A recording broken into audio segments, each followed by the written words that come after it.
time is it? Think about how many times a day you ask that question, and then think about all the different ways you can know what time it is. Watches, wall clocks, kitchen appliances, laptops, TVs, and cell phones all tell us what time it is.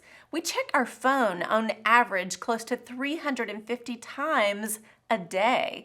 While we may be checking to see if we got a text back or someone liked our post, every time we pick up our phone, we see what time it is.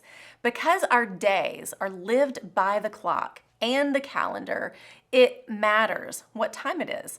Genesis 1:1 gives us the very first timestamp with the words, "In the beginning."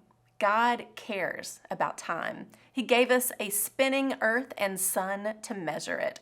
So don't think for a second He doesn't care about every single moment of your life. There's a time for everything. And all month long, I am walking through Ecclesiastes chapter 3, verses 1 through 8. I hope you'll join me, and if you miss a broadcast, you can find them all and more at lifeword.org. Let's look at what it's time for today. Ecclesiastes 3, 1 and 2.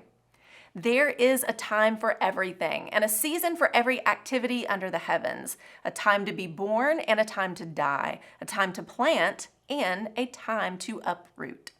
Everything has a beginning and an end. Walk through a cemetery, and as you read the names and dates, you can't escape that there is a time to be born and a time to die.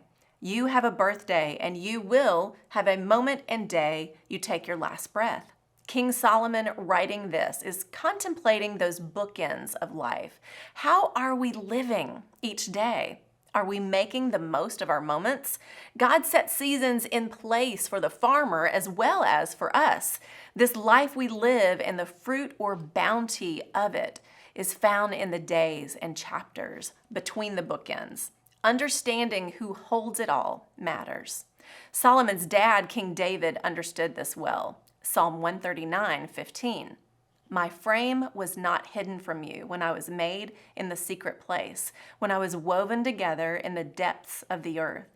Your eyes saw my unformed body. All the days ordained for me were written in your book before one of them came to be. Your life on this earth is no mistake. The time we are given has purpose. There is a time to plant and a time to uproot.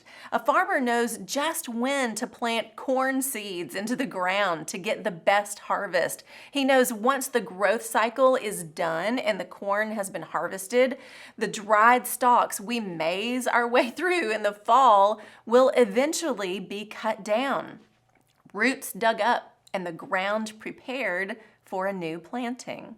There is a beginning and there is an end to all things. There is a time for it all.